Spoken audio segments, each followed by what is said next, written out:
నగర జీవిని వేధిస్తున్న నిద్రలేమి. పూర్తి వివరాలకు చదవండి రేపటి సాక్షి హైదరాబాద్ ఎడిషన్. గుంటూరులో మాజీ మంత్రి అంబటి రాంబాబు మాట్లాడుతున్నారు. లైవ్ చూద్దాం. అనేటువంటి ఒక ఉద్దేశంతో, ఒక డిమాండ్తో ఇవాళ మేమందరం కలిసి ఈ పోలీస్ స్టేషన్కి దగ్గరికి వచ్చి 5 కంప్లైంట్లు ఇచ్చాం. ఒక కంప్లైంట్ ఏంటంటే జగన్మోహన్ రెడ్డి గారి మీద సాక్షాత్తు నారా చంద్రబాబు నాయుడు గారి కుమారుడు, రాష్ట్ర మంత్రివర్గ సభ్యులు అయినటువంటి నారా లోకేష్ గారు ఆయన ట్విట్టర్ నుంచి పెట్టినటువంటి పోస్ట్ ఇది. దీని మీద ఏం యాక్షన్ తీసుకుంటారు? ఏదో చిన్న చిన్న వాళ్ళు పోస్టులు పెట్టారని చెప్పేసి తీసుకెళ్ళి నిర్బంధించి ఇల్లీగల్ కస్టడీలో పెట్టి వారిని చేయి చేసుకొని వారిని కొట్టి ఇబ్బంది పెడుతున్నారే. మరి నారా లోకేష్ గారి సాక్షాత్తు ఆయనే మాజీ రాష్ట్ర ముఖ్యమంత్రి గారి మీద పోస్టులు పెట్టారు. What action you have taken? ఈ కేసు రిజిస్టర్ చేయాలంటున్నా. చేయకపోతే చట్టం తన పని తాను చేసుకోవటం లేదని అర్థం. ఇది ఇచ్చి మేము ఊరికి వెళ్ళిపోవట్లా, ఎక్నాలెడ్జ్మెంట్ కూడా తీసుకుంటున్నాం. ఎక్నాలెడ్జ్మెంట్ సంతకం చేసి స్టేషన్ హౌస్ ఆఫీసర్ ఎవరైతే ఉన్నారో అది తీసుకుంటున్నాం. అది ఒకటి. రెండవది సజ్జా అజయ్ అంట, గౌరవ ముఖ్యమంత్రి గారి మీద, మాజీ ముఖ్యమంత్రి గారి మీద ఆయన పెడతాడు, వీళ్ళు చూస్తూ ఊరుకుంటారు, కేసులు పెట్టరు. అలాగే స్వాతి రెడ్డి అంట, ఈమె రెడ్డి కాదంట, మార్చుకున్నారు పాపం. ఎందుకంటే రెడ్లు కొట్టుకుంటే బాగుంటుందని స్వాతి రెడ్డి గారిని వదిలినట్టున్నారు చంద్రబాబు నాయుడు గారు, లోకేష్ గారు. ఈమె అసభ్యకరంగా పెడితే ఆమె మీద ఏం కేసులు ఉండవా?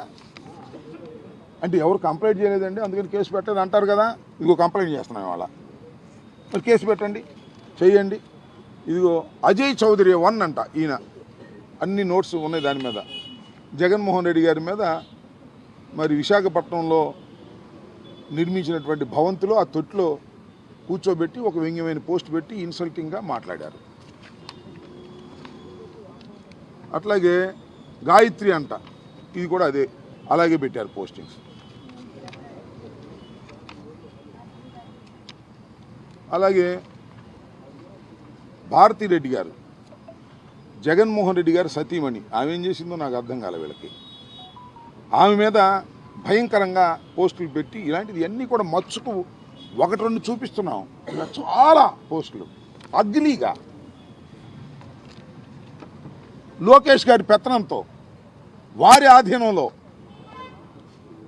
వాళ్ళందరినీ, సోషల్ మీడియా వారిని, ఐటీడీపీ వారిని, ఇంకా కొంతమంది డబ్బులు ఇచ్చి మేనేజ్ చేసి, వాళ్ళ బహుమతులు ఇచ్చి వాళ్ళని మేనేజ్ చేసి వాళ్ళందరి చేత పెట్టించే కార్యక్రమాలు చేస్తున్నారు. అది వసూలు.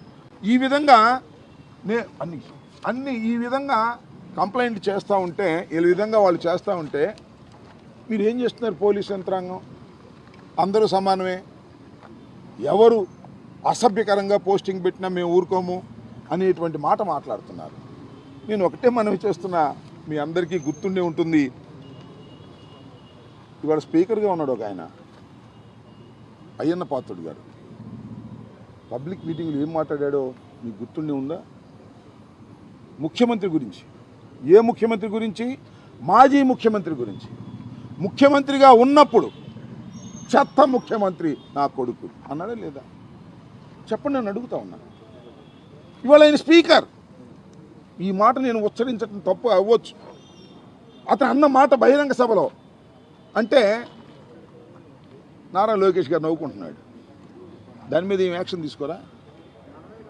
వాళ్ళు గొప్పోళ్ళ? వాళ్ళని ఇవాళ యాక్షన్ తీసుకునేటువంటి చేయాల్సిన బాధ్యత ఈ ప్రభుత్వానికి లేదా? మా మీదే చేస్తారా? మేము కంప్లైంట్ ఇచ్చాను ఇవాళ, అది కూడా దాని మీద మీరు యాక్షన్ తీసుకునేటటువంటి శక్తి మీకు ఉందా?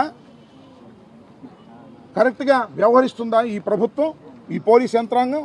దీంతో తేలాలని కూడా మనం ఇచ్చేస్తున్నా. దాంతోపాటు ఇంకో 5 కంప్లైంట్స్ నేను పర్సనల్గా ఇచ్చా. ఎవరు అంటే ఈయన వెంగళరావు అంట, ఘర్షణ టీవీకి సంబంధించిన ఆయనంట. ఒక మెసేజ్ పెట్టాడు, ఆ మెసేజ్ కూడా కోట్ చేశాను నేను. మీ అందరికి కూడా సర్క్యులేట్ చేస్తా. ఇష్టం వచ్చినట్టు బూతులు ఎడుతున్నాడు, చంపేస్తాను నిన్ను అంటున్నాడు. మా లోకేష్ గురించి మళ్ళీ ఎక్కడైనా మాట్లాడావా చంపేస్తా. నా పేరు వెంగళరావు, నాది ఘర్షణ టీవీ.